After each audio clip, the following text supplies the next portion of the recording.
En direct, avec moi-même, oui, mais non, car l'invité mystère, c'est marrant, j'aime bien, c'est l'invité mystère, avec Sophie, invité mystère, donc c'est moins mystérieux, et qui est urgentiste. C'est urgent de voir en ce moment une urgentiste, puisque jusqu'à preuve du contraire, bien que l'ARS va payer 100% de la somme par dérogation aux urgences de Medipol, les urgences de nuit vont fermer, faute d'urgentistes. Mais enfin, bon, à mon avis, ils ne sont pas cassés le tronc non plus pour en trouver. Parce que des urgentistes, quand on les paye correctement, on en trouve. Mais ceci est une autre histoire, comme disait Rudyard Kipling, qui venait prendre les eaux à Moritz-les-Bains. Mais ceci est encore une autre histoire, donc n'ouvrons pas trop de tiroirs. Sophie, bonjour. Bonjour. Donc, on s'est trouvé dans un endroit étrange. Je, alors que je cherchais le Graal, je demandais au Seigneur des signes pour trouver une urgentiste, enfin des urgentistes, etc. Et là, à la patrie de Jean Jaurès, au détour d'un restaurant, tu étais là. Voilà, alors moi je n'irai probablement pas travailler à Medipol, mais me voici quand même dans le coin. Et puis du coup je vais vous raconter un petit peu. Donc moi j'ai fait des études de médecine. Donc des études de médecine c'est quoi? C'est 6 ans d'études, on va dire, de base. Ouais. Pendant lesquelles vous êtes également externe, donc vous travaillez à mi-temps à l'hôpital. Vous vous faites exploiter à mi-temps à l'hôpital.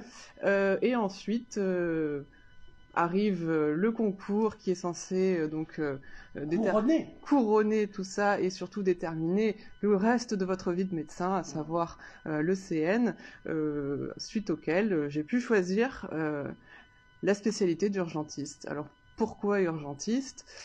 J'ai envie de vous dire de l'acteur américain qui vend du café. J'ai envie de What else? Même pas. J'ai envie de vous dire que la vie c'est des rencontres. Mais sinon blague à part. On mettra la séquence là pour. Sinon blague à part, voilà, j'avais envie de trouver une spécialité qui bouge un petit peu, dans lequel je puisse donc faire de la médecine, mais un peu dans toutes les conditions, d'être un couteau suisse de la médecine, moi j'aime bien ça.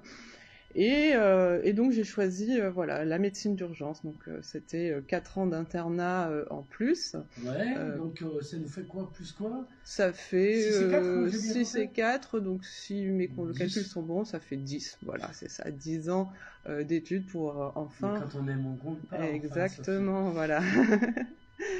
Et donc me voici, et donc me voici le temps de trouver un emploi en tant que médecin. D'accord. Et donc je me dirige donc en terre catalane pour trouver un emploi, et là j'ai le choix, parce qu'effectivement j'ai vraiment le choix, hein. Ici c'est pas les postes d'urgentiste qui manquent. Un petit peu les possibilités qui me sont données. Évidemment, je tombe sur les multiples annonces de Medipol, de Saint-Pierre, de toutes les cliniques privées du département, et puis je tombe également sur une offre d'emploi de la part du centre hospitalier. Et alors, est-ce que c'est... Alors, on peut aimer le public parce que on aime le service public, mais les conditions d'emploi, est-ce qu'ils sont financièrement équivalentes? Parce que j'ai un de mes néphrologues qui me disait le problème aussi pour recruter à Medipol, c'est l'attractivité du département. Il m'a pas parlé de Medipol puisqu'il y travaillait, donc c'est que les conditions pour lui, et les conditions de médecin à Medipol, ils ont un contrat d'extérieur, ils ne sont pas employés de la clinique comme les, voilà, donc, comme les infirmières, ce qui définit des rapports sociaux différents d'ailleurs. Donc en fait, quand vous êtes urgentiste dans le privé, vous êtes à votre compte, si vous voulez. Bon, sachant que vous ne pouvez pas faire de dépassement d'honoraires, parce que c'est bien normal que quand on est dans l'urgence, tout le monde a le droit de se faire soigner. Oui, n'est-ce pas? Ça reste la France. Ça reste la France, et on est bien tous d'accord là-dessus. Alors moi, ce qui me gêne un peu plus pour me diriger vers le privé, c'est que derrière, il faut quand même toute une gestion administrative, comptable, rétrocéder une partie à la clinique, rétrocéder une grosse partie à l'État. On est chef d'entreprise, on est auto-entrepreneur. Presque en fait, mais et puis en plus, les conditions, on va dire sociales, bah, sont pas au rendez-vous, hein. Quand vous êtes indépendant, vous n'avez pas de congé payé, vous n'avez pas de congé maladie, pas de congé maternité. Quand on est une femme, ça compte. Oui. Hein. Et puis surtout, ben, après, il faut arriver à... Oui, mais l'IVG est dans la Constitution, je rappelle. Ouais. Ça, c'est une grande victoire. C'est des juristes constitutionnels qui vont désormais avorter les femmes, d'ailleurs. Ben, j'espère pas pour elles, mais bon. Enfin, moi, je trouve ça logique. Hein. Après, bon, s'ils veulent faire de l'exercice illégal de la médecine, libre à eux. Voilà. Moi, mon exercice est tout à fait légal, et donc jusque-là, ben, en fait, ce que j'aime, moi, c'est soigner les gens. C'est ballot. Quel est le rapport entre médecin et soigner les gens? Parce que je vois pas le rapport. Il y a des jours, je me demande, parce que quand je vois que je passe autant de temps même plus de temps devant mon ordinateur à remplir les dossiers médicaux et ou à essayer de trouver une place d'hospitalisation aux patients qui le nécessitent pour qu'ils soient le mieux pris en charge possible, je me demande si j'aurais pas mieux fait de faire des études d'administration. Voilà. C'est mieux payé, enfin quand on fait l'ENA, je veux dire. Oui, ça dépend dans quel secteur on se dirige. Toujours est-il que pour dire que voilà, le privé, en plus dans le privé, bah, vous n'avez pas toute cette mission d'enseignement qui est très intéressante, vous n'avez pas mais c'est pas assez inchu, il y a quand même de l'enseignement et de la transmission à l'hôpital. À l'hôpital public, vous avez des internes. Et ces internes sont des étudiants. Encore, même s'ils travaillent à temps plein, ce sont aussi des étudiants. Et donc, on fait de l'enseignement pour ces étudiants. Et ça, c'est quelque chose qui me tenait à cœur, tout comme pouvoir soigner mes patients le mieux possible en mon âme et conscience, et non en comptant les actes que je leur fais pour pouvoir me payer un yacht ou une deuxième piscine. Bon. Quand on commence avec les yachts, on ne s'arrête pas. Moi, j'en ai déjà 2, je dois dire. Ah, bah, j'ai pas cette chance. Il y a toujours mieux. Puis l'autre a toujours mieux à la fin. Tu comprends, tu vois.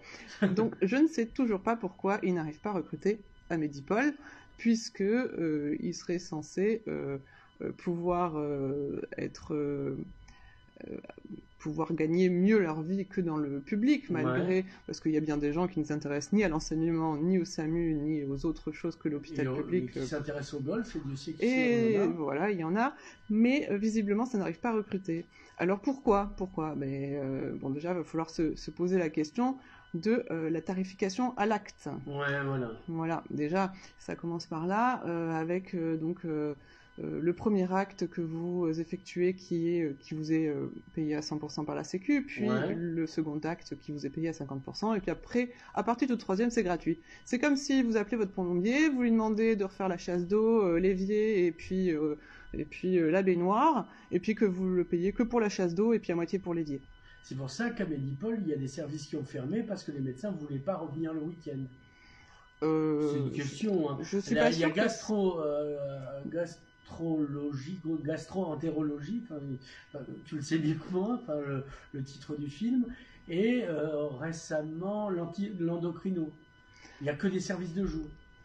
Oui, bah ça c'est parce que rester la nuit sans faire d'acte, c'est pas intéressant pour eux, en fait.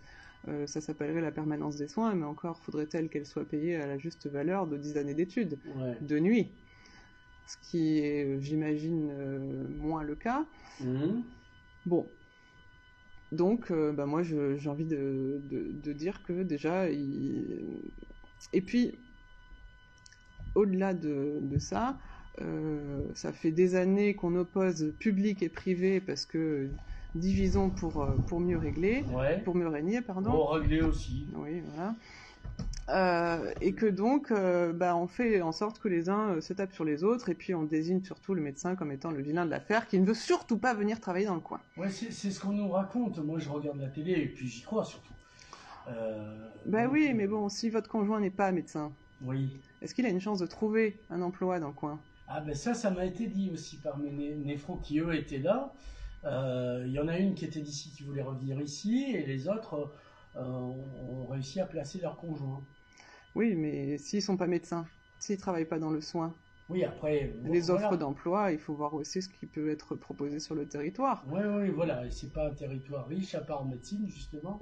Où on a besoin de monde parce qu'il y a beaucoup de personnes âgées qui viennent prendre leur retraite au soleil, parce que l'été, on a beaucoup de touristes, parce qu'on a une belle région. Ouais, voilà. Et donc, ça fait du monde à soigner. Voilà. Donc, en fait, l'histoire, ça serait plutôt...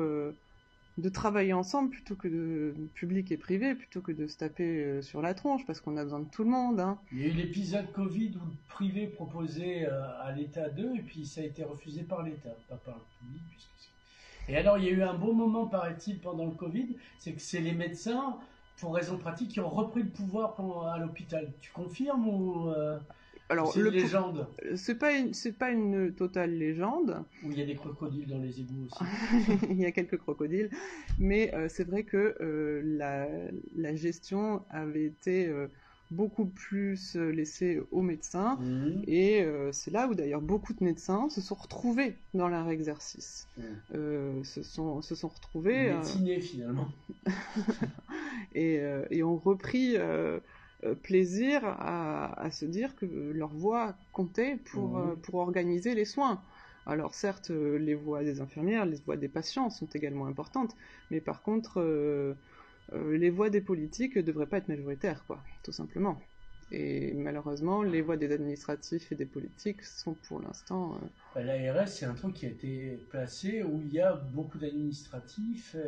Il y a 13 couches actuellement de gestion en France. On peut se chier dessus alors s'il y a 13 couches.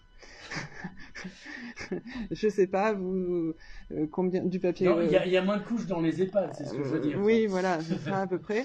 Mais... Non, parce qu'on est en direct, donc c'est compliqué. Donc, mais tu peux reprendre, je peux te raconter des blagues pour que tu reprennes le fil de la conversation. Tu en as été à 13 couches. 13 couches d'administration. Donc si... alors, il faut de l'administration, parce que, bon, c'est sûr qu'il faut bien gérer l'argent qui est alloué à la santé, ça c'est clair. De là à donner la moitié de l'argent pour l'administration et l'autre pour les soins... Ça commence à se voir. Ben, ça commence un peu à se voir. C'est un peu, surtout, dommageable aux patients. Ouais. Parce que quel est le but de beaucoup de médecins? Bon, hormis ceux qui ont deux yachts, 3 piscines et qui vont au golf. Moi, je dirais mais il y en a de moins en moins. Il y en a de moins en moins, hein, ça clairement. Il y a des années, on a mis un numerus clausus parce qu'on se dit pas de médecin, pas de malade. Oui, enfin, entre autres. Je résume un peu, mais... Entre autres. No woman no cry, tu vois. Voilà, donc les médecins, pourquoi ils font médecine en général c'est de moins en moins pour l'argent, hein, quand même. C'est de plus en plus, surtout pour soigner leurs patients. Et quand vous leur donnez pas les moyens de bien soigner leurs patients, bah, ça fait des pertes de vocation. Oui. Ça fait... des burn-out parce que on sait même plus pourquoi on est là en fait. Moi, combien de fois j'ai vu des patients, notamment dans le privé, être convoqués, voir un médecin convenir qu'il faut par exemple faire une coronarographie. Votre cœur, alors la coronarographie, c'est déboucher des petits vaisseaux du cœur. Allez voir l'état du réseau vasculaire de votre cœur et puis éventuellement déboucher des petits vaisseaux. Et donc le médecin convient qu'il faut effectuer cet acte. Et puis le patient, donc en général c'est quand même urgent, hein, le cœur. Et puis le patient est reconvoqué 3 jours, 1 semaine plus tard. Pourquoi ? On repart sur cette histoire de tarification à l'acte. C'est-à-dire que pour être payé à 100% de leur travail, ils vont refaire venir les patients parce qu'un autre séjour, on remet les compteurs à zéro. Et c'est là où l'hôpital public ne peut être qu'en déficit. Oui. Puisque, de toute manière, le système fait qu'on ne paye pas à l'entièreté de son travail à l'hôpital public.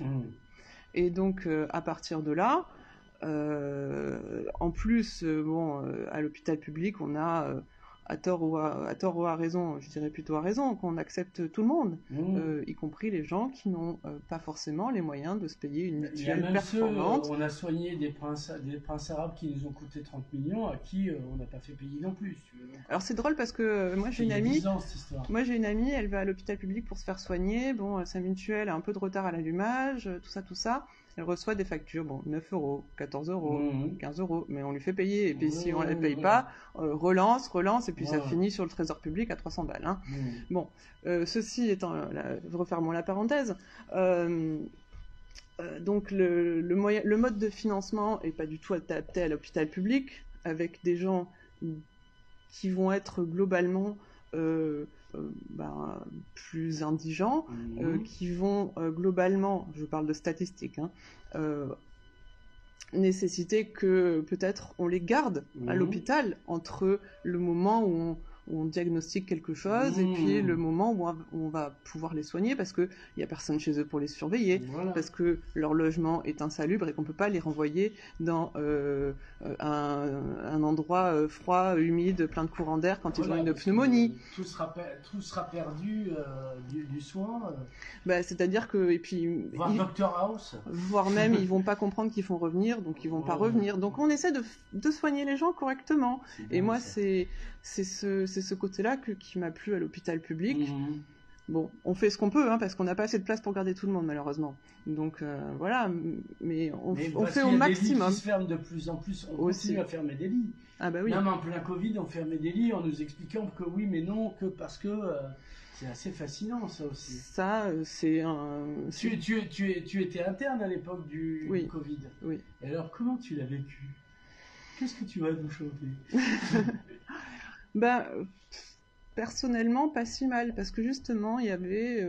Parce que c'était les médecins qui reprenaient... Parce que voilà, il y avait un peu plus de bon sens dans la gestion des choses, dans l'organisation des choses, et que tout était fait, si Covid il y avait, pour fluidifier le parcours du patient. Bon, et puis après, il y a le revers de la médaille, c'est que quand on n'a plus de place en réanimation, on doit choisir entre Pierre, Paul et Jacqueline, qui sait qu'on va pouvoir mettre... Il y a eu des choix, c'est-à-dire qu'à un moment donné... Voilà, et ça, en tant que médecin, c'est... Comme en temps de guerre, quand on fait des choix d'infirmiers militaires, je dis ça parce que mon arrière-grand-père l'était, à un moment donné, il a dû faire des choix entre le plus blessé, le moins blessé... celui qui a le plus de chances de survivre, en tout cas. Et ça... Non, on nous l'a dit, c'est la guerre aussi, donc en même temps, ça justifie. Ah, oui, c'est vrai, j'avais oublié ce détail. Mais bon, dans notre cœur de médecins, qui, désolé, n'avons pas connu ni la première, ni la deuxième, ni la guerre d'Indochine, ça fait mal quand même de devoir... on n'est pas préparé, putain. De devoir choisir entre Paul et Jacqueline. Parce que Jacqueline, elle a 83 ans, mais... elle est super en forme dans sa petite maison, et pourquoi elle n'aurait pas le droit d'être soignée que Paul, quand on a 56 ans et qui est un alcoolique chronique, vous voyez. Voilà, oui. Bon. D'autant qu'elle allait dire où était planté le magot. Ça à rien. Non, en plus je récupère pas le magot, ça c'est clair. Bon. Donc voilà, il y a des incohérences pendant 20 ans. Celui qui est aujourd'hui ministre délégué à la santé a tapé sur l'hôpital public. Mais à partir du moment où, comment s'appelait cette dame en 2016 qui fait une loi qui porte son nom La loi Rist, peut-être. Comment? La loi Rist, peut-être. Non, elle a des yeux globuleux, elle a félicité Macron. Notre amie Marisol. Marisol, Touraine. Voilà. Mais des avant. Non, mais elle, c'est juste la... La loi de 2016, ça a été un truc de plus.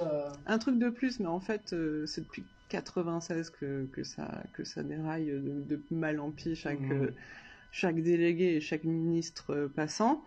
Et donc, voilà, maintenant que ce brave monsieur a bien tapé sur l'hôpital public et bien diminué l'attractivité de cet hôpital public, dont on se rend compte qu'il va falloir relancer l'attractivité. Et il s'attaque désormais aux libéraux et donc aux cliniques. Ah d'accord. Voilà. Mais pourquoi ils ne s'attaquent pas aux grands groupes là? Par exemple, Elsan, c'est un fonds d'investissement américain. Ah bah j'en sais Moi rien. je m'en fous, hein, c'est là que je mets ma retraite. Hein, mais Bah, je suis plutôt content du rendement d'ailleurs. Les médecins sont obligés de déclarer leur conflit d'intérêt quand ils écrivent des articles scientifiques. Ouais. Les politiques, par contre, j'ai pas encore vu ça. Hein. Ou alors, si je crois que Macron avait essayé de faire une loi sur, Il avait essayé. Sur la limpidité de oui, un peu la traçabilité de la bête, quoi, comme oui, pour la viande. Oui, bon. En attendant, j'ai pas encore trouvé un endroit où on me dit Monsieur Trucmuche payé par tel grand groupe. Non, mais on peut faire confiance. Je vois par exemple Jean Sol vient d'être nommé président de la commission santé du Sénat, donc c'est un homme de confiance, un ancien urgentiste, donc je crois qu'on peut lui faire confiance.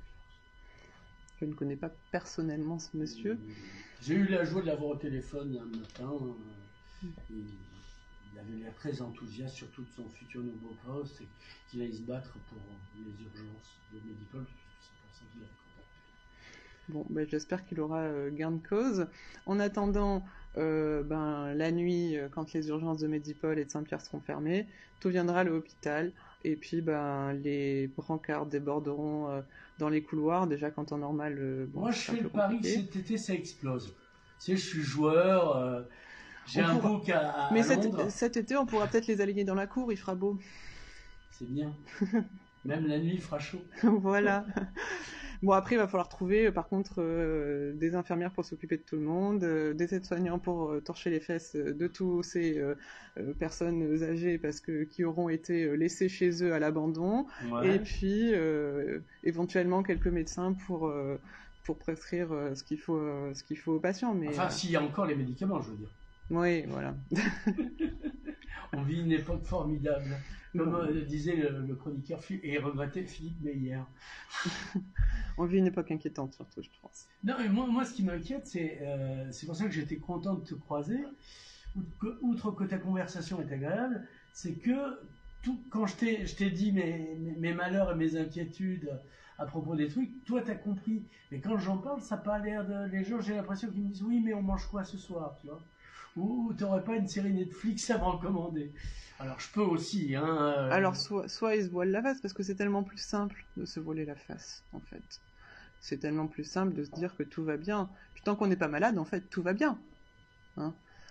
Oui, mais c'est de plus en plus aléatoire, quoi. C'est au carré, vrai. Quoi. Ouais, c'est au carré, les trucs.